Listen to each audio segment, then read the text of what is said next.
सर्व स्पर्धा परीक्षेच्या दृष्टीने दर्जेदार अशा व्हिडिओ लेक्चरसाठी लाईक, शेअर आणि सबस्क्राईब करा अभ्यास मित्र यूट्यूब चॅनल. नमस्कार विद्यार्थी मित्रांनो, अभ्यास मित्र या यूट्यूब चॅनलवर मी हर्षाली पाटील तुमचं सर्वांचं स्वागत करते. तर मित्रांनो, आता आपण पुढचा पाठ पाहणार आहोत, तो म्हणजे कृषी. तर आपण पाहूया या पाठामध्ये कृषीचे विविध प्रकार कसे असतात, कृषीचे फायदे काय आहेत किंवा कृषीला किती महत्त्व आहे हे आता आपल्याला या पाठात अभ्यासायचं आहे. तर मित्रांनो, आपल्याला एक चित्र दिलेलं आहे, ग्रामीण भागातील एक घर दिलेलं आहे आणि त्यामध्ये तुम्हाला काही पशु दिसत आहेत जे पाळलेले प्राणी आहेत किंवा एक शेतकरी माणूस दिसतोय तुम्हाला. तशीच एक बाई दिसते त्या गुरांना म्हणजेच त्या पाळलेल्या प्राण्यांना चारा वगैरे घालताना. तर आपल्याला या प्रश्नांच्या आधारे चर्चा करायला सांगितले आहे की चित्रात तुम्हाला काय दिसतंय, या शेळ्या कोंबड्या का पाळल्या जात असतील, त्यांचा उपयोग काय आहे, त्यात कोणती कोणती तुम्हाला अवजारे दिसतात, असे काही प्रश्न विचारले आहेत. किंवा या लोकांचा प्रमुख व्यवसाय कोणता असेल. आता तुम्ही हे चित्र बघून सांगू शकता त्यांचा प्रमुख व्यवसाय. तुम्हाला शेत दिसतंय घराच्या बाजूला, तर यावरून तुम्ही प्रमुख व्यवसाय सांगू शकता. तर मित्रांनो, यामागचेच आपल्याला आता स्पष्टीकरण पाहायचे आहे. तर आपण जे चित्र पाहिले त्या चित्रामध्ये आपल्याला शेतातील पिके दिसतात, तसेच घराजवळील नांगराचा फाळ बघा. हे घर आहे, इथं नांगराचा फाळ तुम्हाला, हा जो आहे याला काही नांगराचा फाळ म्हटलं जातं, हे तुम्हाला दिसते. तर मित्रांनो, या सर्व चित्रावरून आपल्याला दिसते की तिथे घराजवळ नांगराचा फाळ आहे, या बाबी आपल्याला दिसतात आणि यावरून आपल्याला ते शेतकऱ्याचे घर आहे असं कळतं. आणि शेतकरी शेळ्या, गाई, म्हशी, कोंबड्या इत्यादी पाळत असतो. तर शेतकरी पशु पाळतो. बघा, तुम्हाला गाई, म्हशी, कोंबड्या, शेळ्या दिसत असतील इथे. आणि या गोष्टी आहेत त्या आपल्याला चित्रात दिसत आहेत आणि यातूनच त्याला शेतकऱ्याला काय मिळतं, दूध, अंडी इत्यादींसारखी उत्पादने मिळतात. आणि कोंबड्या शेळ्या ज्या आहेत त्या विकल्या की त्याला त्यातून काय मिळतो, पैसा मिळतो.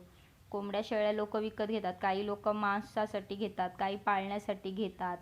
तर यामुळे त्यांना काय होतं, शेतकऱ्याला यातून उत्पन्न मिळतं.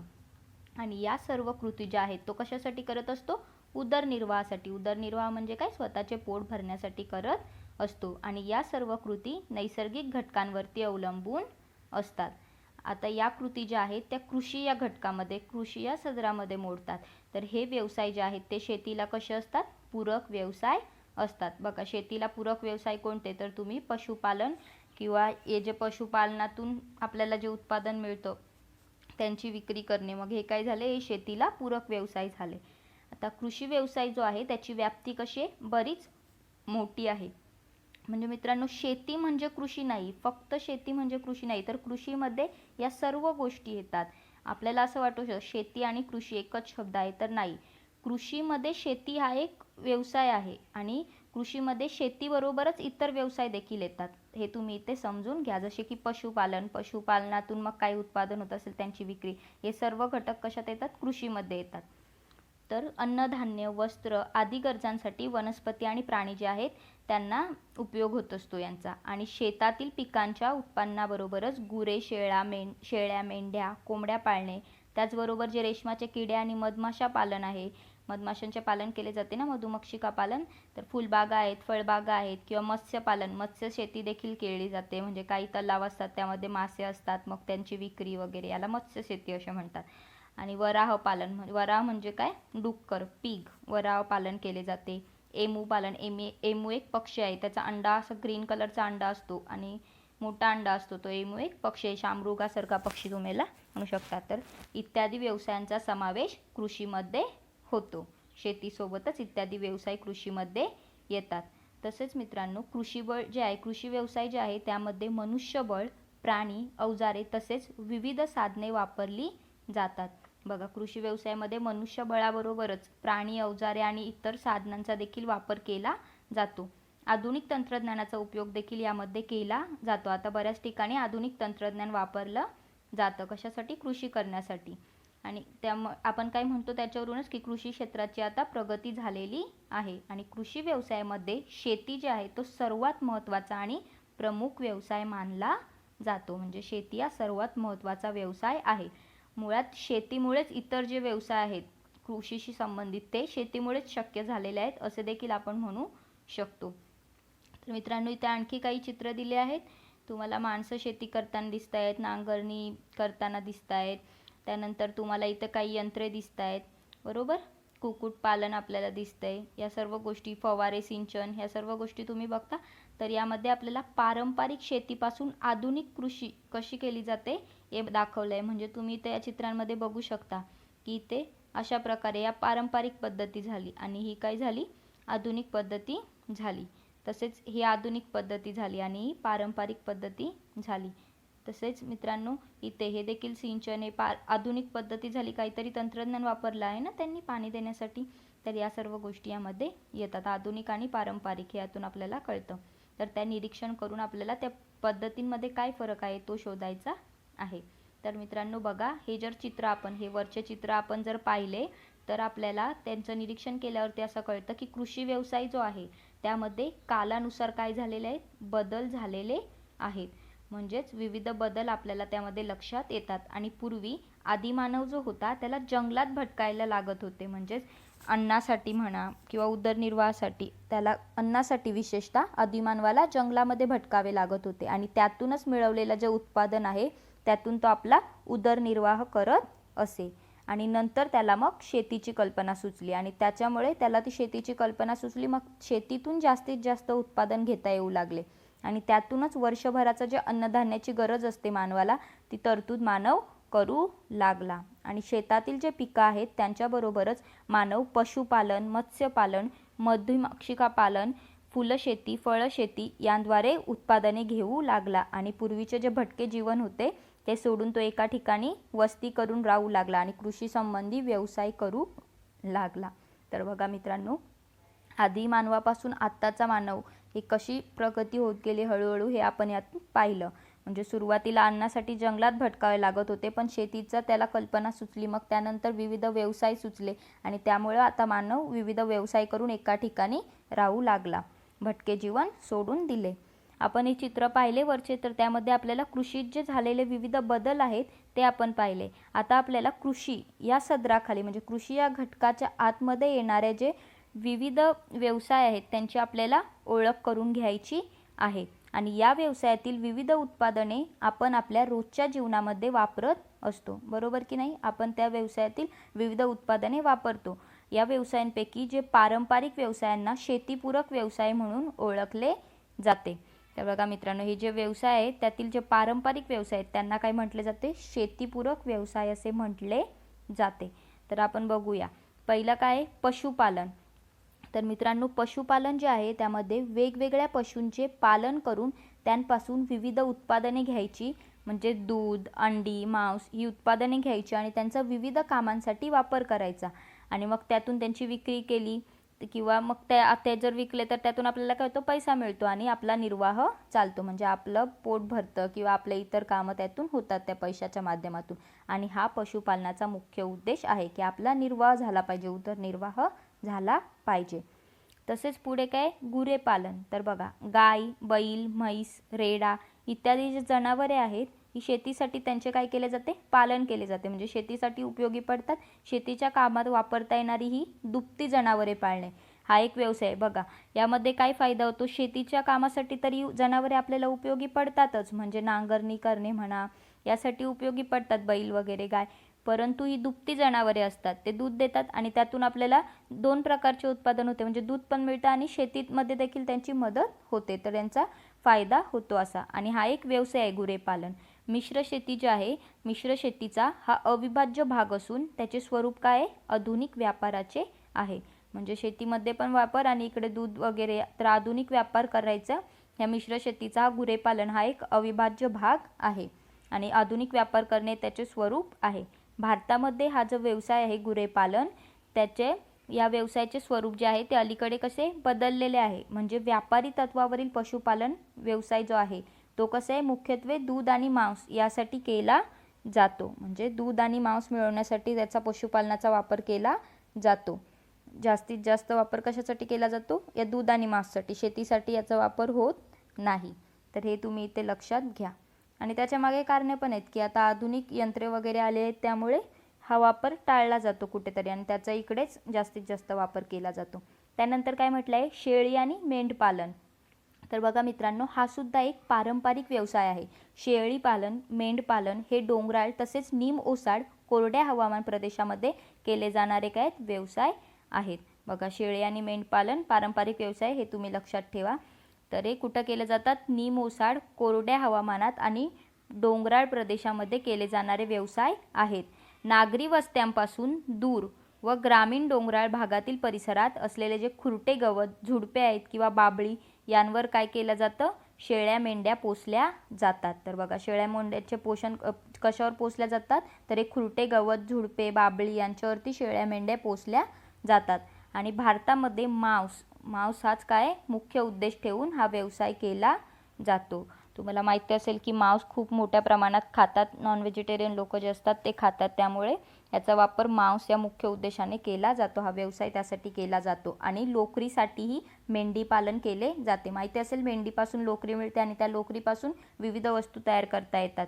विविध गोष्टी जशा की आपली पायपुसणी असते किंवा चादर, लोकरीचे शॉल, काय काय गोष्टी आपल्याला बनवता येतात ना, लोकरीचे कपडे, तर त्यासाठी केला जातं. पण मित्रांनो, तुम्हाला एक गोष्ट इथं सांगायची म्हणजे भारतातील ज्या मेंढ्या आहेत त्यांची जी लोकर असते ती सर्वात कमी दर्जाची लोकर असते म्हणजे भारतातील. आणि इतर देशांतील जी लोकर असते ती उच्च दर्जाची लोकर असते. म्हणजे आपल्या इथल्या मेंढ्यांची जी लोकर आहे त्याचे आपण कपडे कधीच घालू शकत नाही. ते एवढी म्हणजे एकदम आपल्याला काय ते टोचणार वगैरे अंगाला, अशी जाड भरडी ती लोकर असते. परंतु सॉफ्ट ऊल जी असते ती इतर देशांच्या मेंढ्यांची असते. आणि आपल्या ज्या मेंढीपासून जी लोकर मिळते त्याचे पाय पुसणे यांसारख्या गोष्टी बनवल्या जातात. परंतु जे बाहेरच्या देशातील मेंढ्या असतात त्यांच्यापासून मिळणाऱ्या लोकरीचे कपडे बनवले जातात. तर हे तुम्ही इथे फरक लक्षात घ्या. मित्रांनो, शेवटचा पारंपरिक व्यवसाय कोणता आहे? कुक्कुटपालन. तर बघा, कृषी व्यवसाय जो आहे त्या कृषी व्यवसायात जगात सगळीकडेच कोंबडी किंवा या कोंबडी वर्गातील जे पक्षी आहेत त्यांचे पालन कमी अधिक प्रमाणावरती आपल्याला आढळते. आणि म्हणजेच कोंबडीचे पालन कमी अधिक प्रमाणावर सगळीकडेच केले जाते. आणि परसदारी किंवा शेतामध्ये कोंबड्या पाळणे हा एक पारंपरिक व्यवसाय आहे. आणि हा जो व्यवसाय आहे कुक्कुटपालन, कोंबड्यांचे पालन, कुक्कुट म्हणजे काय? कोंबडी, कोंबड्यांचे पालन हा व्यवसाय घरगुती तसेच व्यापारी तत्वावर देखील केला जातो. व्यापारी तत्वावरची शेती तुम्ही पुढे पाहणार तेव्हा तुम्हाला कळणार व्यापारी तत्वावर म्हणजे काय नेमकं असतं. तर ते पुढे आपण पाहूया. कॉन्ट्रॅक्ट फार्मिंग पण असायला म्हटलं जातं. तर मित्रांनो, व्यापारी तत्वावरती हा व्यवसाय करताना विशेष खबरदारी घेतली जाते. म्हणजे यासाठी शास्त्रीय पद्धती वापरली जाते, कारण की काही जास्त नुकसान व्हावे नाही. आणि जर घरगुती व्यवसाय असेल तर मग माहिती आहे आपलं चालतं आपल्या पद्धतीने, पण व्यापारी तत्वावरती जेव्हा करतो तेव्हा विशेष खबरदारी घेतो आणि त्या पद्धतीने ती शास्त्रीय पद्धती वापरून आपण काय करतो? कुक्कुटपालन करतो. भारतामध्ये हा जो व्यवसाय आहे कुक्कुटपालनाचा, तो व्यवसाय शहरांच्या जवळ मोठ्या प्रमाणावरती चालतो. कारण या व्यवसायाला शहरातून आयती बाजारपेठ उपलब्ध होते. म्हणजे बाजारपेठ यासाठी उपलब्ध होते म्हणून शहरांजवळ मोठ्या प्रमाणावरती हा व्यवसाय चालतो. आणि काही भागांमध्ये ससे पालन म्हणजे सस्यांचे पालन केले जाते. तसेच एमूंचे पालन केले जाते. एमू पक्षी मगाशी म्हटल्याप्रमाणे त्यांचे पालन केले जाते. किंवा वराह पालन हे देखील पारंपरिक व्यवसाय केले जातात. तर मित्रांनो, आपण सर्व पारंपरिक व्यवसाय आता पाहिले. आता आपल्याला काय पाहिजे? काही आधुनिक व्यवसाय पाहायचे आहेत. तर त्यामध्ये काय येतं? मधमाशी पालन, मधुमक्षिका पालन. मधमाशी असते तर मध आणि मेण यांसारखी उत्पादने आपल्याला त्यांपासून मिळतात. वॅक्स मिळतं ना आपल्याला मधमाशीतून, तर मध आणि मेण यांसारखी उत्पादने मिळतात म्हणून हे मधमाशी पालन व्यवसाय केला जातो. मध गोळा करण्यासाठी ज्या मधमाशा आहेत त्या फुलोरा आलेल्या म्हणजेच फुलं आलेल्या झाडांवरती फिरतात आणि त्यामुळे काय होतं? परागीभवन चांगले होते आणि झाडांची फलधारणा वाढते. म्हणजे मधमाशा जेव्हा मधसाठी येतात तेव्हा त्या झाडांवरती बसतात, बरोबर, आणि झाडांवरती फुलं असतात, त्या फुलांतून ते मध काढतात. तर त्या फुलांवरती परागकण असतात. म्हणजे त्या फुलाचा जो नर भाग असतो, परागकण जे असतात तर ते परागकण उचलतात आणि जेव्हा दुसऱ्या त्यांच्या पायाला चिटकलेले असतात जेव्हा ते मध गोळा करत असतात आणि ते दुसऱ्या झाडावरती जेव्हा जातात तेव्हा त्या झाडावरती गेल्यावरती काय होतं?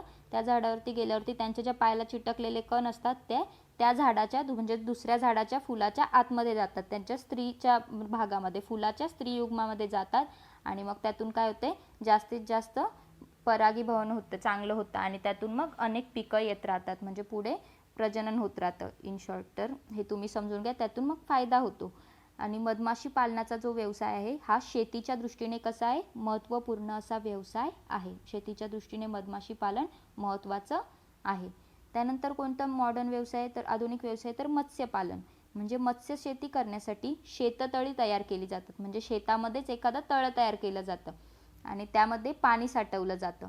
पाणी मग तिथं कसं एखाद्या विहिरीच्या पाण्याच्या सहाय्याने किंवा मग पावसाचं पाणी साठून अशा प्रकारे तिथे पाणी साठवलं जातं आणि या तळ्यांमध्ये जे मत्स्यबीज असतं ते आणून सोडलं जातं आणि त्या मत्स्यबीज सोडलं की मग त्यासाठी ते गोड्या पाण्यामध्ये वाढू शकणारे जे माशांच्या प्रजाती असतात त्यांचा वापर केला जातो. कारण की खारं पाणी आता समुद्रामध्ये असतं, हे जर शेततळे आपण तयार करतो त्यामुळे ते गोडं पाणी झालं, खारं पाणी नसतं ते, तर त्यामुळे मग मत्स्यबीज जे असतं ते गोड्या पाण्यामध्ये वाढेल असं मत्स्यबीज असतं. अशा प्रजातींचे मासे असतात आणि माशांच्या उत्तम वाढीसाठी शास्त्रीय पद्धतीने त्यांचे संगोपन केले जाते. तर हे इथे लक्षात ठेवा. आणि खुल्या समुद्रातील जी मासेमारी आहे त्यामध्ये अनेक धोके असतात. म्हणजे जाळ्यात अनेक प्रकारचे मासे येतात आणि त्यांचे वर्गीकरण करण्याचे काम कसे होते, जास्त वाढते, कारण वेगवेगळे मासे असतात, मग आपल्याला त्याचे वर्गीकरण करावे लागते आणि सर्वच मासे जे असतात त्यांना सारखा भाव देखील मिळत नाही, काहींना वेगळा काहींना कमी जास्त असा भाव मिळतो.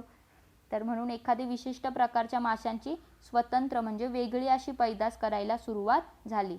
मग त्यातूनच काय झालं, मत्स्यशेतीचा विकास झाला. म्हणजे एवढे मासे वेगळे करण्यापेक्षा ज्याला जास्त भाव आहे अशाच माशांचे बीज पेरून शेततळे तयार करून किंवा वेगवेगळ्या ठिकाणी ते बीज पेरून काय करायचं, त्यातून माशांची पैदास करायची आणि मग त्यांची विक्री करायची. अशा प्रकारे मत्स्यशेतीचा विकास झाला. त्यामध्ये त्यांनी काही उदाहरणे दिली आहेत. वाम, रहू, रावस, कोळंबी म्हणजे आपलं प्रॉन्स असतात किंवा इत्यादी उत्पादन जे आहे ते मत्स्यशेतीमध्ये घेतले जाते. तर हे मत्स्यपालनामध्ये इत्यादी उत्पादनं घेतली जातात. त्यानंतर पुढे काय दिलेलं आहे तर रेशीम शेती. तर मित्रांनो रेशीम म्हणजे रेशीम शेती काय तर रेशीम किडा जो असतो त्यापासून रेशीम आपल्याला मिळते, म्हणजे रेशीमचे धागे मिळवले जातात. त्यांच्या जे रेशीम किड्यांचे कोश असतं त्या कोशांपासून रेशीमचे धागे मिळवले जाते शरीरापासून त्यांच्या, आणि हे धागे जे असतात ते अत्यंत सूक्ष्म असतात आणि चिवट असतात. हे लक्षात ठेवा की ते धागे सूक्ष्म आणि चिवट असतात आणि त्यांच्यापासून मुलायम रेशीमची वस्त्र निर्मिती, रेशमाच्या शाली वगैरे म्हणतात किंवा साड्या असं काही गोष्टी म्हणतात ना, तर त्यांची वस्त्र निर्मिती करता येते. मुलायम असतो तो कपडा, रेशीमचा कपडा. आणि कोशापासून धागा निर्मिती व धाग्यापासून वस्त्र निर्मिती हे स्वतंत्र व्यवसाय आहेत. म्हणजे धागा निर्मिती एक व्यवसाय झाला आणि त्या धाग्यांपासून वस्त्र निर्मिती हा दुसरा व्यवसाय झाला आणि याचा समावेश कृषी या संज्ञेमध्ये होत नाही. हे तुम्ही इथं लक्षात घ्या. म्हणजे शेतकऱ्यांना रेशीम किड्यांचे जे बीज आहे ते वेगवेगळ्या संस्थांमार्फत पुरवले जाते. आणि तुतीचा झाडाचा पाला, तुतीच्या झाडावरती जास्ती करून रेशमाचा किडा असतो, तर तुतीच्या झाडाचा पाला हे रेशीम किड्यांचे मुख्य खाद्य आहे.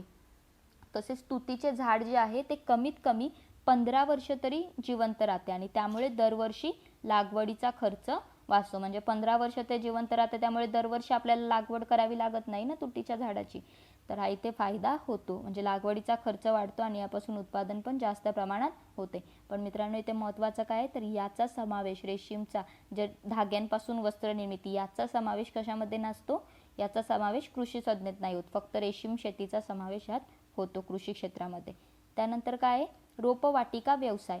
तर बघा गेल्या काही वर्षांमध्ये फुलोत्पादन, औषधी व सुगंधी वनस्पती आणि इतर वृक्ष शेती असे जे आहेत ते शेतीशी निगडीत परंतु वेगवेगळ्या स्वरूपाचे जे उत्पादन आहेत त्याखालील क्षेत्र जे आहेत ते कसे वाढत चाललेले आहेत. म्हणजे फुलोत्पादन क्षेत्र, औषधी व सुगंधी वनस्पती आणि इतर जी वृक्ष शेती केली जाते त्यामध्ये वाढ होत चालली आहे. आणि या प्रकारचे जे उत्पादन आहे त्यांना चांगल्या दर्जेदार रोपांची किंवा कलमांची, कंदांची व बियाणांची आवश्यकता असते. कलम म्हणजे काय माहिती असेल, सायन्समध्ये विज्ञानाच्या पाठामध्ये तुम्ही शिकला असाल कलम कसं असतं. दोन यांचं एक ब्रीड हे केलं जातं एकमेकांवरती, ते जॉईन करून मग ते कलम तयार केलं जातं आणि यातूनच रोपवाटिका हा व्यवसाय उदयास आला. तर हे तुम्ही इथे लक्षात ठेवा, रोपवाटिका व्यवसाय यातून उदयास आला आणि या व्यवसायातून मिळणारे जे आर्थिक उत्पन्न आहे ते कसं असतं, चांगलं असतं, म्हणजे फायदा होतो.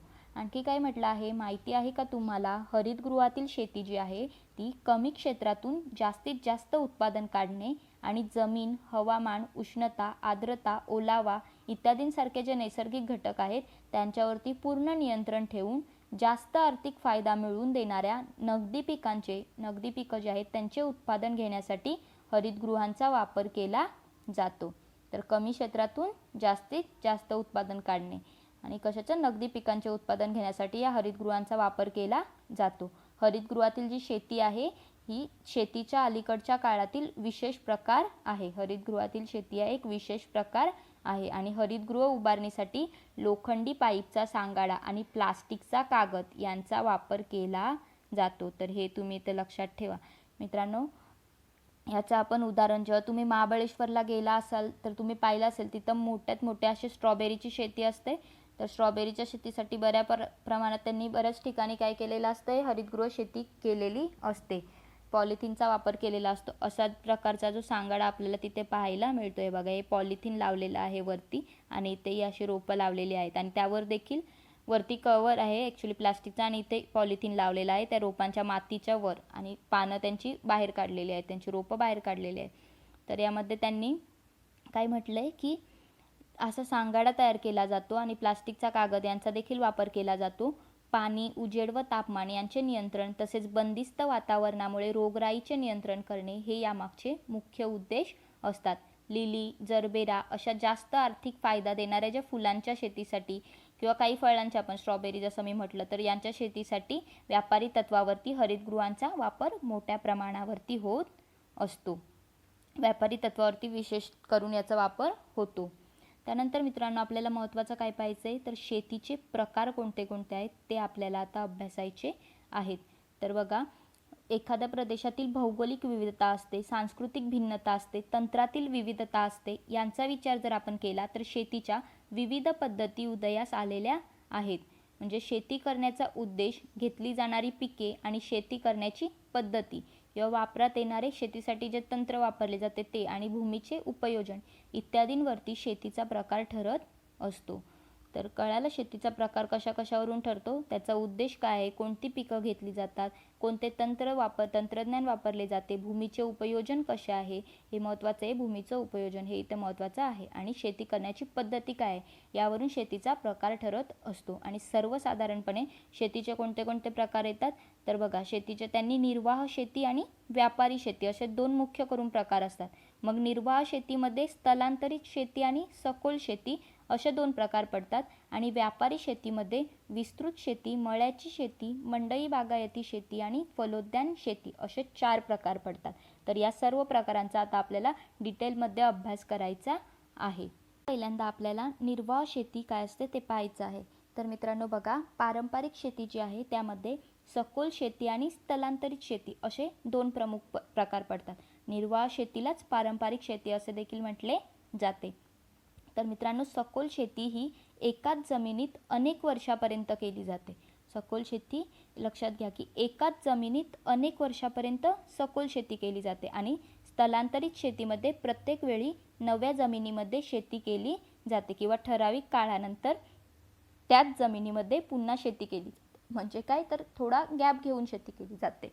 जसे की आपण आता आपल्या घरगुती शेती म्हणजे आपले जे तुमच्या एखाद्या घरची शेती असेल, तुम्ही घरी तांदूळ पिकवत असाल, गहू पिकवत असाल, तर ही काय झाली, ही सखोल शेतीचा प्रकार झाला. आपण दरवर्षी लागवड करत असतो आणि एकाच जमिनीत करत असतो. परंतु स्थलांतरित शेती काय असते, वेगळी असते, जिथे जमीन वेगवेगळी असते. म्हणजे नवीन जमिनीमध्ये शेती केली जाते किंवा ठराविक काळानंतर शेती केली जाते. त्याच जमिनीत पण काही कालावधीनंतर केली जाते. प्रत्येक वर्षी शेत लावले जात नाही. तर आता आपल्याला सुरुवातीला सखोल शेती पाहायचं आहे. तर मित्रांनो बघा, कमीत कमी क्षेत्रामध्ये जास्तीत जास्त उत्पादन काढण्याचा शेती प्रकार म्हणजे काय, सखोल शेती होय. कमीत कमी क्षेत्रामध्ये जास्तीत जास्त उत्पादन. जास्त लोकसंख्या असली तर किंवा जमिनीचे क्षेत्र जे आहे ते मुळातच कमी आहे आणि त्याच्यामुळे लोकसंख्या जास्त आणि जमिनीचे क्षेत्र कमी आणि मग म्हणून काय दरडोई शेत जमिनीचे प्रमाण जे आहे ते कसे होते, कमी होते. कारण लोकसंख्या जास्त आणि जमीन कमी, तर मग प्रत्येकाच्या वाट्याला जी जमीन येणार ती कशी होणार, खूप कमी होणार. त्यामुळे आपल्याला सखोल शेतीची गरज भासते. जास्तीत जास्त यातून उत्पादन होतं कमी कमी जमिनीमधून. तसेच या प्रकारची जी शेती आहे ती प्रामुख्याने विकसनशील प्रदेशांमध्ये आढळते. मोस्टली तुम्हाला माहिती असेल की विकसनशील देशांची लोकसंख्या कशी असते, जास्त असते.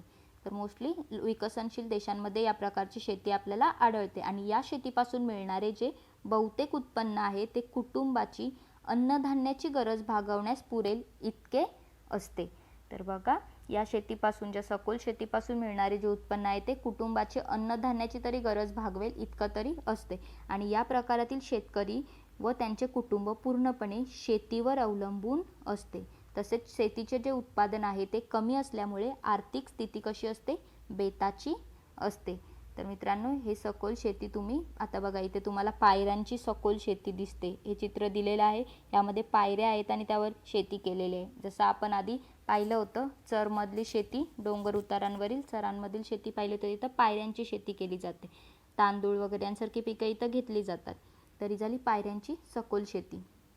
त्यानंतर मित्रांनो आपल्याला काही स्थलांतरित शेती पाहिजे. बघा त्यांनी काही प्रश्न विचारले आहेत. तर शेतीमध्ये प्राणीज ऊर्जेचा वापर जास्त होतो आणि अन्नधान्याशिवाय भाजीपालाही पिकवला जातो. या शेती प्रश्न नाही दिले सॉरी, इथे त्यांनी म्हटलंय की शेती जी आहे यामध्ये प्राणीज ऊर्जेचा वापर कसा होतो, जास्त होतो. म्हणजे प्राणीज ऊर्जा म्हणजे काय, प्राण्यांचा जास्त इथे वापर केला जातो आणि अन्नधान्याशिवाय या शेतीमध्ये भाजीपाला देखील पिकवला जातो. घरगुती शेतीमध्ये आपण पिकवतो ना भाजीपाला, तर भाजीपाला देखील पिकवला जातो. तसेच मित्रांनो स्थलांतरित शेती आता आपल्याला पाहायचं आहे पुढचा प्रकार. तर बघा भटकी शेती ही प्राथमिक अवस्थेतील शेती आहे. स्थलांतरित शेतीमध्ये भटकी शेती ही कशी आहे, प्राथमिक अवस्थेतील शेती आहे आणि उष्णकटिबंधातील दाट अरण्याच्या म्हणजे दाट वन असतील तिथे त्या प्रदेशांमध्ये तसेच डोंगराळ भागामध्ये या प्रकारची शेती केली जाते. डोंगराळ भागांमध्ये ही स्थलांतरित शेती केली जाते. म्हणजे शेती करण्यासाठी शेतकरी काय करतो, पहिल्यांदा वनातील ज्या जमिनी आहेत त्यांच्या तुकड्यांची निवड करतो आणि तो जमिनीचा जो तुकडा निवडलेला असतो तो शेतीयोग्य करण्यासाठी काय करतं, तिथं झाडे झुडपे तिथलं गवत कापून काढतो. मग ती जमिनीचा तुकडा कसा होतो, प्लेन होतो, शेतीयोग्य होतो. मग जमीन मोकळी झाली ती आणि कापलेली झाडे जी असतात ती वाळली की ती जाळून टाकतो आणि त्यातून जी शिल्लक राहणारी राख असते, म्हणजे जेव्हा ती झाडं जाळली, कापलेली झाडं जाळली की त्याची राख तयार होते आणि ती राखेचा वापर काय करतो शेतकरी, खत म्हणून मातीमध्ये मिसळून देतो. म्हणजे त्यातून खत निर्मिती होते आणि जमीन जास्त सुपीक बनते. आणि पावसाळ्यापूर्वी पेरणी करतो व उत्पादन घेतो. पावसाळ्याच्या आधी पेरणी करतो, मग पाऊस पडला की काय होतं, ते जास्त चांगलं पीक येतं आणि मग त्यातून उत्पादन घेतो. आणि यातून मिळणारे जे उत्पादन आहे ती अन्नाची गरज भागवण्यासाठी पुरेसे नसते. त्यामुळे शिकार, मासेमारी, जंगलातील फळे, कंदमुळे गोळा करणे अशा गोष्टी त्या शेतकऱ्याला कराव्या लागतात. कोणत्या, स्थलांतरित शेतीमधील. आपण सखोल शेतीचं पाहिलं की सखोल शेती केली तर अन्नाची गरज मानवाची त्यातून भागवली जाते, परंतु हे उत्पन्न जे स्थलांतरित शेतीतील उत्पन्न जे आहे ते पुरेसं नसतं आणि त्यासाठी मग त्याला शिकार, मासेमारी, जंगलातील फळे, कंदमुळे गोळा करणे अशा गोष्टी कराव्या लागतात. आणि या प्रकारामध्ये जमिनीचा पिकाखालील कालावधी जो आहे तो अल्प असून पडीक कालावधी कसा असतो, दीर्घ असतो. म्हणजे या शेतीचा प्रकार जो आहे त्यामध्ये जमीन लावली कमी काळासाठी जाते, म्हणजे पीक कमी कालावधीसाठी घेतले जाते आणि बराच काळ कशी असते ती जमीन, पडीक असते. त्यामुळे जमिनीची जी उत्पादन क्षमता आहे ती कमी झाल्यानंतर 2-3 वर्षानंतर शेतीसाठी दुसरी जागा निवडली जाते. तुम्हाला माहिती असेल की जितके आपण शेती करत राहू तितकी ती जमीन हे होत जाते. परंतु आणखी एक इथं महत्त्वाचं आहे, आपण पाहिलं ना की वारंवार तेच पीक घेतलं तरी देखील जमीन नापीक होत जाते, जमिनीची सुपीकता कमी होत जाते. परंतु शेती जर आपण पडीक ठेवली, तिथं पीकच नाही घेतलं तरी देखील जमीन काय होत जाते, नापीक होत जाते, पडीक होत जाते. तर यामुळे काय केलं जातं, 2-3 वर्षानंतर मग ती कशी होते, शेतीसाठी अनुकूल परिस्थिती राहत नाही, मग त्यामुळे दुसरी जागा निवडली जाते. इथं तुम्ही पाहू शकता भटकी किंवा स्थलांतरित शेतीत कसं त्यांनी केलेलं आहे. हे पूर्ण जंगल आहे किंवा डोंगर उताराचा भाग म्हणू शकता. तर इथं त्यांनी काय केलं, एवढा जो पॅसेज आहे तो पहिला आधी क्लीन केला, पूर्ण तिथली झाडं तोडली, मग ती झाडं तोडल्यावरती तो सपाट प्रदेश केला आणि मग तिथं भाग केला आणि मग तिथं त्यांनी काय केलं, शेती केली, पेरणी केली आणि मग उत्पादन त्यातून घेतलं. एवढं तुम्हाला दिसू शकतं इथं. तर याला भटकी किंवा स्थलांतरित शेती असे म्हणतात. त्यानंतर आता आपल्याला निर्वाह शेतीनंतर काय पाहायचे, व्यापारी शेती हा प्रकार पाहायचा आहे. निर्वाह शेती पाहिली, त्याची सखोल शेती आणि स्थलांतरित शेती आपण पाहिली. आता आपल्याला व्यापारी शेती पाहिजे. तर व्यापारी शेतीमध्ये विस्तृत धान्य शेती व मळ्याची शेती हे 2 प्रमुख प्रकार आहेत. तर हे तुम्ही ते लक्षात घ्या की व्यापारी शेतीमध्ये विस्तृत धान्य शेती आणि मळ्याची शेती हे 2 प्रमुख प्रकार असतात. आणि या प्रकाराच्या शेतीमध्ये उत्पादन जे आहे ते मुख्यत्वे कसे असते, व्यापारी तत्वावरती घेतले जाते, कॉन्ट्रॅक्टवरती घेतले जाते. तर ते आपण आता बघूया एक एक करून. तर पहिल्यांदा काय दिलेलं आहे, विस्तृत शेती. तर विस्तृत शेती जी आहे ते शेताचे क्षेत्र किती असते, 200 हेक्टर किंवा त्यापेक्षा जास्त असते. म्हणजे मोठ्या प्रमाणात ही जमीन असते. 200 हेक्टर म्हणजे खूप झालं, तर 200 हेक्टर किंवा त्यापेक्षा अधिक असते. आणि मोठी शेती क्षेत्र व विरळ लोकसंख्या यामुळे ही शेती कशी आहे, तर यंत्राच्या सहाय्याने केली जाते. कारण की एवढ्या मोठ्या जागेमध्ये, एवढ्या प्रचंड जागेमध्ये मनुष्यबळ तर कमी पडणार, किंवा प्राण्यांना जरी घेतलं तरी पण ते पण त्यांच्यात जीवच आहे ना, एवढं करतील का ते? तर नाही, त्यांच्याने होऊ शकत आणि लवकर नाही होऊ शकत विशेष करून. त्यामुळे काय केलं जातं, यंत्राच्या सहाय्याने ही शेती केली जाते. उदाहरणार्थ नांगरणीसाठी काय केलं जातं, ट्रॅक्टर वापरला जातो. धान्य काढण्यासाठी मळणी यंत्र वापरले जाते. जंतुनाशके फवारणीसाठी हेलिकॉप्टर किंवा विमानाचा वापर केला जातो. या विस्तृत शेतीमध्ये हेलिकॉप्टरचा वापर होतो जंतुनाशके फवारण्यासाठी. एक पीक पद्धती जी आहे ती या शेतीचे ठळक वैशिष्ट्य आहे. म्हणजे गहू किंवा मका याशिवाय बाली, ओट्स, सोयाबीन ही पिकेही काही प्रमाणात घेतले जातात. म्हणजे एकच पीक असं घेतलं जातं मोठ्या प्रमाणात इथं एवढ्या जागेमध्ये. आता एवढी जागा असेल तर तिथे एकच पीक घेतलं जातं. तर हे विस्तृत शेतीमध्ये असतं. तसं इथं तुम्हाला चित्र देखील दिलेलं आहे विस्तृत शेतीतील यांत्रिकीकरण कशा प्रमाणात होतं. तर बघा, एवढं आता एकच यंत्र एकाच वेळी एवढी सगळं पॅसेज क्लीन करतो. म्हणजे बघा किती मोठ्या प्रमाणात मनुष्यबळ इथं वाचतं. एवढं जर माणसाने करायचं म्हटलं तर खूपच अवघड होऊन जाईल. तर या शेतीसाठी मोठी भांडवल गुंतवणूक करावी लागते. उदाहरणार्थ यंत्र खरेदी करायची असतील किंवा खते, कीटकनाशकांची खरेदी, गोदामे असतील हे ठेवण्यासाठी एवढं नंतर पीक, तसेच वाहतुकीचा खर्च असेल, यांसाठी मोठ्या प्रमाणात काय लागते, भांडवल लागते. आणि अवर्षण किंवा कीटकांचा प्रादुर्भाव, जसे टोळधाड असे कीटक जे असतात ते, बाजारभावातील चढउतार, या सर्व गोष्टी असतात, या समस्या असतात एक प्रकारे शेतीमध्ये. आणि याच प्रकारच्या समस्या विस्तृत शेतीशी संबंधित आहेत. तसेच समशीतोष्ण गवताळ प्रदेश जो आहे त्यामध्ये या प्रकारची शेती केली जाते, कारण तो संपूर्ण गवताळ प्रदेश असतो आणि तिथे या प्रकारची शेती मोठ्या प्रमाणावरती केली जाते. कोणती? विस्तृत शेती. आता आपल्याला या व्यापारी शेतीतला महत्त्वाचा दुसरा प्रकार कोणता पाहायचा आहे, मळ्याची शेती. तर बघा, या मळ्याची शेतीचे जे क्षेत्र असतं ते किती असतं, 40 हेक्टर किंवा त्यापेक्षा अधिक असतं. आणि हे शेतीचे क्षेत्र जे असतं ते डोंगर उतारावरती असल्याने यंत्राचा वापर इथे फारसा करता येत नाही. तर बघा, इथे यंत्राचा वापर करता येत नाही कारण ही डोंगर उतारावरती शेती असते आणि त्यामुळे या शेतीमध्ये स्थानिक मनुष्यबळ असते, त्यांचे महत्त्व अधिक असते. म्हणजे मनुष्यबळाचा तिथे वापर केला जातो, मानवाला तिथे काम करावे लागते. आणि या प्रदेशातील भौगोलिक स्थिती जी आहे ती ज्या पिकासाठी पोषक असते त्या पिकाची लागवड तिथे केली जाते. म्हणजे एखाद्या ठिकाणी जर तिथला भाग गव्हासाठी, जर तिथली भौगोलिक स्थिती चांगली असेल, पोषक असेल, तर मग तिथे गव्हाची लागवड केली जाते. नसेल तर मग गहू तिथे लावला जात नाही. आणि ही सुद्धा एक पीक पद्धतीची शेती आहे. आणि या प्रकारच्या शेतीमध्ये अन्नधान्याचे उत्पादन होत नाही. केवळ इथे कशाचे उत्पादन होते, व्यापारी पिकांचेच उत्पादन घेतले जाते. म्हणजे चहा, रबर, कॉफी, नारळ, कोको, मसाल्याचे पदार्थ इत्यादींसारखेच उत्पादन इथे घेतले जाते. तर आपण पाहिलं होतं की जेव्हा आपण वारे पाहत होतो त्यामध्ये मी तुम्हाला म्हटलं होतं दरीय वारे वगैरे पाहत होतो ना, तेव्हा कॉफीचे उत्पादन मोठ्या प्रमाणात घेतात, वारे थंड असतात हे सर्व. तर ती मळ्याची शेती एक प्रकारची असते. आणि या प्रकारच्या शेतीची सुरुवात व विस्तार विशेषतः वसाहत काळात, म्हणजे कोलोनियल पिरियड जेव्हा होता, वसाहत जेव्हा होत्या इंग्रजांच्या आपल्या इकडे वसाहती, तेव्हा झाला होता. कोणत्या? मळ्याच्या शेतीचा विस्तार. आणि बहुतांशी मळ्याची शेती जी आहे ती उष्णकटिबंधामध्येच केली जाते.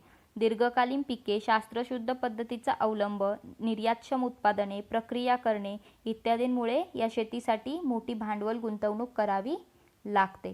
तसेच मळ्याच्या शेतीबाबत जे हवामान आहे किंवा मनुष्यबळ, पर्यावरणाचा ऱ्हास, आर्थिक व व्यवस्थापन इत्यादी ज्या गोष्टी आहेत, या समस्या आहेत, तर या तिथं त्यांना फेस कराव्या लागतात या मळ्याच्या शेतीमध्ये. कारण हवामान बदलले, मनुष्यबळ कमी पडले तर इथे शेती करताना प्रॉब्लेम येतो. आणि या प्रकारची जी शेती आहे मळ्याची शेती, ती भारतासह दक्षिण आशियातील देश, आफ्रिका, दक्षिण व मध्य अमेरिका इत्यादी देशांमध्ये केली जाते, इत्यादी प्रदेशांमध्ये केली जाते. तर हे तुम्ही इथे लक्षात द्या. भारतासह दक्षिण आशियातील देश, आफ्रिका, दक्षिण व मध्य अमेरिका देखील मळ्याची शेती करते. त्यानंतर मित्रांनो काय म्हटलं आहे त्यांनी, व्यापारी विस्तृत शेतीसाठी जास्त भांडवल का लागते? तर याचं उत्तर आपण मगाशीच पाहिलं, ती जागाच तेवढी मोठी असते तर एवढ्या सगळ्या गोष्टी तिथे लागणार आणि त्यासाठी भांडवल जास्त लागणारच. तसेच मळ्याची शेती जी आहे त्यासाठी कुशल व अनुभवी मजुरांची गरज का असते? कारण तिथं आपण यंत्रांचा तर वापर करू शकत नाही आणि तिथे डोंगर उतार असतो, तर तिथे आपल्याला काय लागतं, मनुष्यबळ अधिक लागतं. तसेच आता आपल्याला काय पाहायचं आहे, मंडई बागायती शेती हा देखील एक व्यापारी शेतीचा प्रकार आहे, तर तो आता आपल्याला पाहायचा आहे. तर मित्रांनो, मंडई बागायती शेती जो आहे तो आणखी एक आधुनिक प्रकार आहे आणि हा शेती प्रकार नागरीकरण व त्यामुळे तयार असलेल्या बाजारपेठेमुळे निर्माण झाला आहे. म्हणजे नागरीकरण झाले, शहरे निर्माण झाले आणि त्यामुळे काय झालं, बाजारपेठा आल्या आणि म्हणूनच हा शेती प्रकार अधिकाधिक विकसित झालेला आहे. आणि शहरी लोकांच्या मागणीमुळे निर्माण झालेली बाजारपेठ जी आहे ती ओळखून ती जी मागणी असते, शहरातील लोकांची जी मागणी असते ती पूर्ण करण्यासाठी शेतकरी शहरांजवळच्या भागामध्ये भाजीपाला व इतर पदार्थ पिकवतात.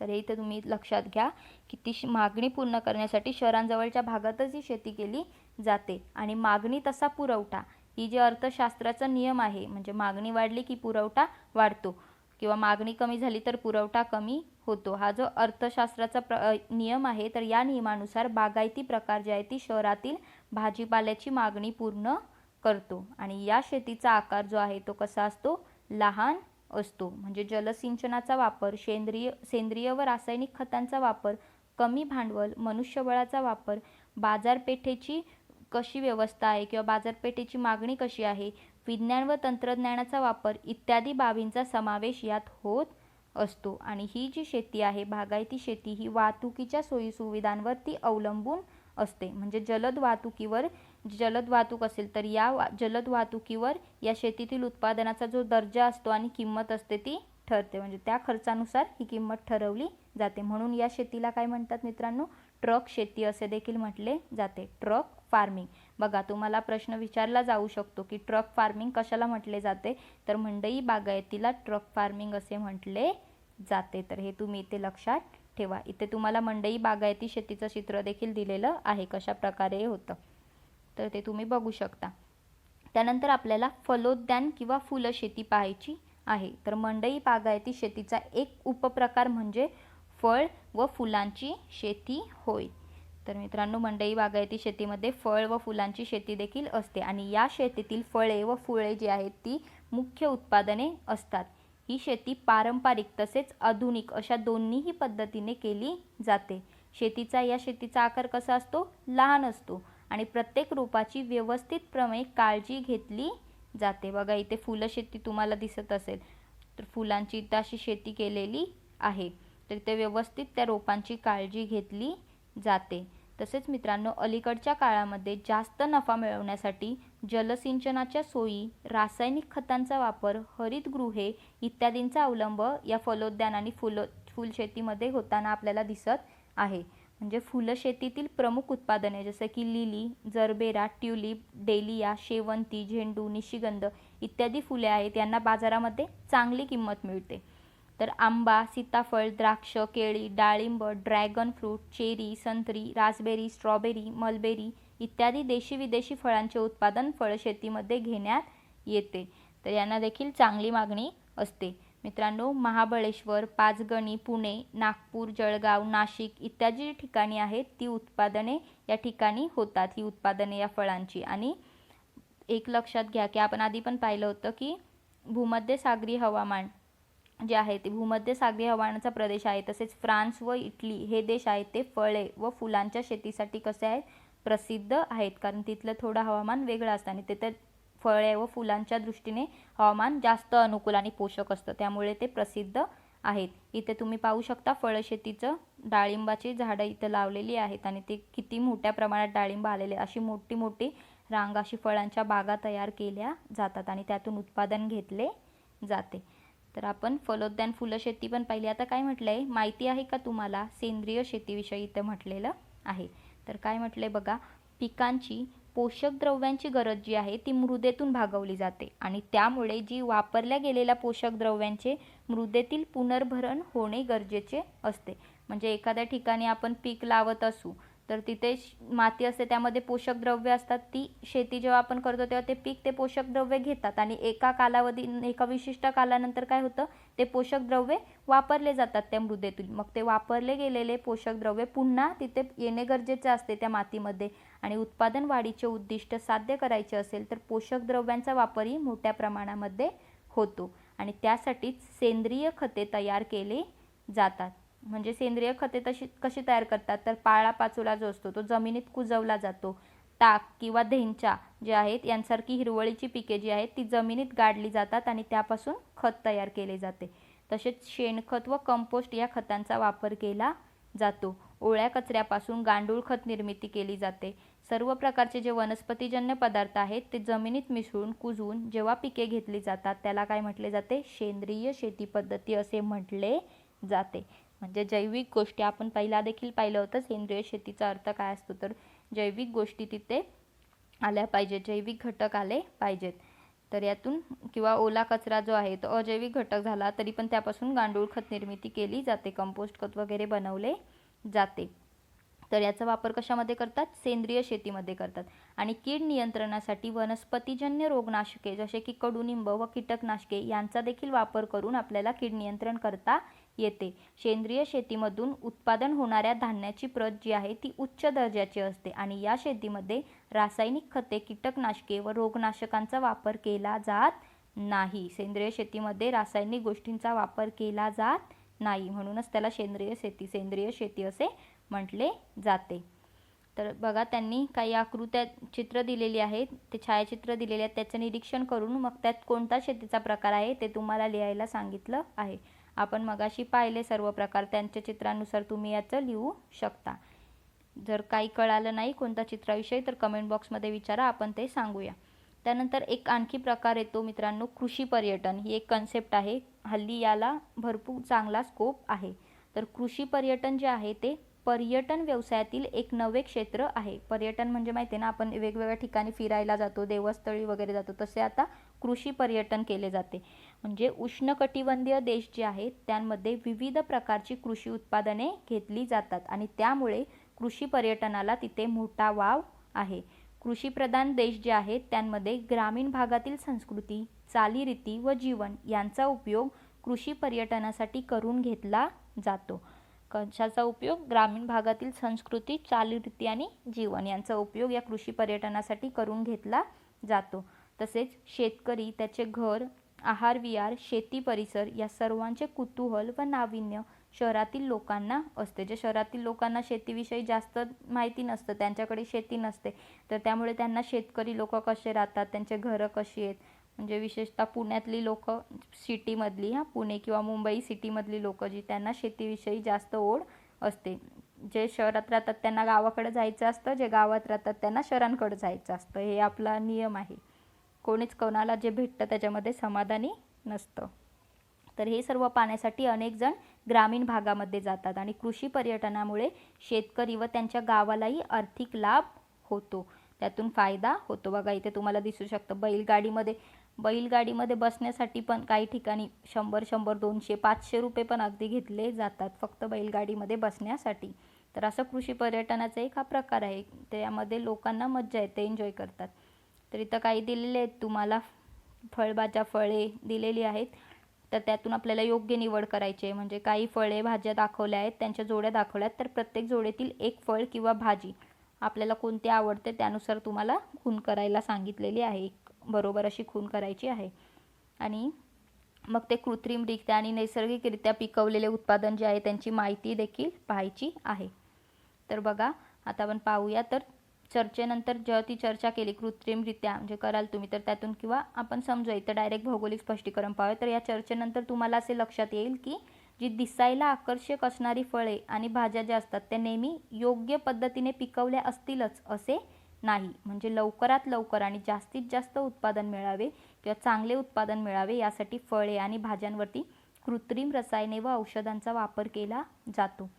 तुम्हाला माहिती असेल की अनेक फळे आता काय आहेत बाजारात त्याच्या सीझनच्या आधीच, म्हणजे एखादे फळ जर हिवाळ्यात येत असेल तर ते आपल्याला त्याच्या आधीच खायला मिळतं. किंवा आंबा विशेषतः कधी असतो? उन्हाळ्यामध्ये. म्हणजे आपण मार्च नंतर आंबा आपल्याला खायला मिळतो, मेमध्ये साधारणतः. पण तो तुम्हाला आंबा आता वर्षभर कधीही तुम्हाला आंबे खायला मिळू शकतात, कारण हे कृत्रिम रसायनांचा वापर केलेला असतो, औषधांचा मारा केलेला असतो. आणि त्यातून काय होते? उत्पादन लवकर मिळते, शिवाय ते आकर्षकही दिसते आणि आपल्याला असं वाटतं की ते चांगलं आहे, परंतु ते चांगलं नसतं. अशी उत्पादने जी आहेत ती आरोग्याला हानिकारक असतात आणि बाजारातून विकत आणल्यानंतर अशी फळे जी आहेत किंवा भाज्या आहेत त्या कमी काळ टिकतात, म्हणजे लवकर खराब होतात, कारण त्यावरती आपली कृत्रिम रसायने किंवा औषधांचा वापर केलेला असतो. आणखी काही प्रश्न विचारले आहेत त्यांनी, ती तुम्ही वाचा आणि त्यांची उत्तरे देण्याचा प्रयत्न करा. बघा, सगळंच सांगून फायदा नाही, तुम्ही पण काहीतरी मेहनत घेतली पाहिजे. तर आता काय म्हटलं आहे, विपणन व्यवस्था. विपणन म्हणजे काय? मार्केटिंग. त्याची विपणन, व्यापार, मार्केटिंग कसं केलं जातं हे आता आपल्याला पाहायचं आहे. शेतकऱ्यांनी पिकवलेला माल जो आहे तो योग्य दरात व योग्य वेळेत ग्राहकांपर्यंत पोहोचवण्यासाठी विपणन व्यवस्था आवश्यक असते. म्हणजे शेतकऱ्यांनी माल तर पिकवला, पण तो ग्राहकांपर्यंत योग्य वेळात कसा पोहोचणार, तर ते मार्केटिंग थ्रू, विपणन व्यवस्थेने पोहोचतं. तर भारतासारख्या देशामध्ये ही जी व्यवस्था आहे त्याचे महत्त्व आपल्याला खालील माहितीच्या आधारे स्पष्ट होईल. तर बघा, भारतातील शेती जी आहे ती मोठ्या प्रदेशामध्ये विखुरलेली आहे आणि भारतातील सर्व शेतकरी जे आहेत ते कसे संघटित नाही आहेत, म्हणजे असंघटित आहेत. तसेच अनेक शेतकरी जे आहेत ते आर्थिकदृष्ट्या दुर्बल असल्याने शेतीमालाचे विपणन ते स्वतः करू शकत नाही आणि यामुळे शेतकऱ्यांचे उत्पादन जे आहे ते ग्राहकांपर्यंत उपलब्ध करून देण्यासाठी तालुका पातळीवरती कृषी उत्पन्न बाजार समित्यांची यंत्रणा उभी केलेली आहे. तुम्हाला माहिती असेल तुमच्या गावांमध्ये वगैरे किंवा तुमच्या तालुका पातळीवरती तुम्ही ऐकलं असेल, कृषी उत्पन्न बाजार समित्या असतात. तर या कशा असतात? शेतकऱ्यांचे उत्पादन ग्राहकांपर्यंत उपलब्ध करून देण्यासाठी असतात आणि या ठिकाणी शेतकरी जे आहेत ते आपला माल घेऊन येतात आणि व्यापाऱ्यांना विकतात.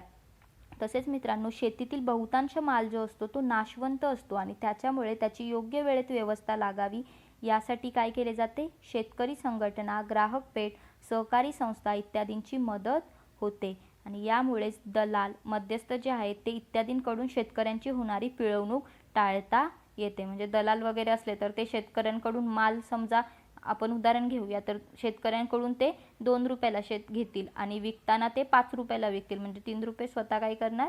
नफा कमवणार.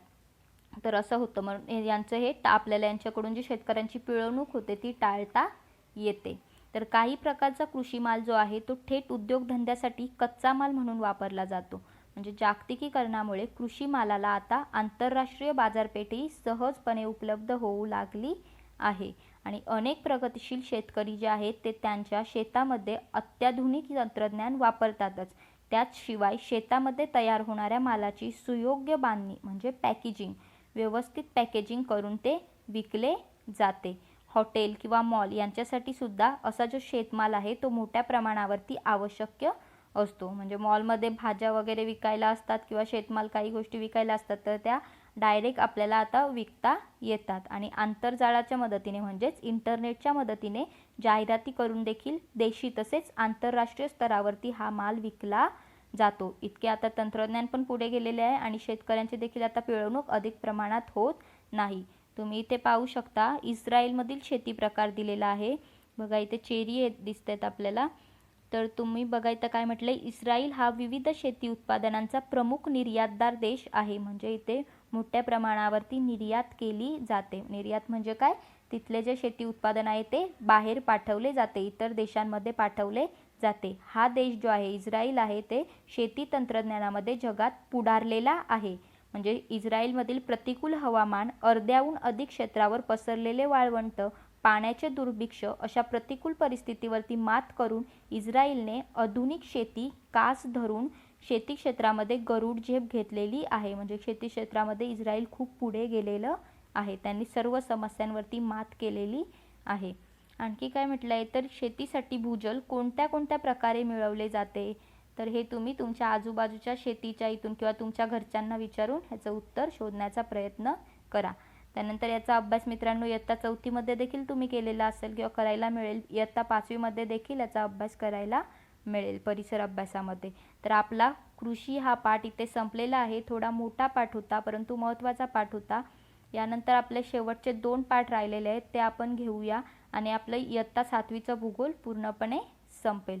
मित्रांनो, व्हिडिओ आवडले असेल तर प्लीज लाईक, शेअर आणि सबस्क्राईब करा. बघत राहा अभ्यास मित्र. धन्यवाद.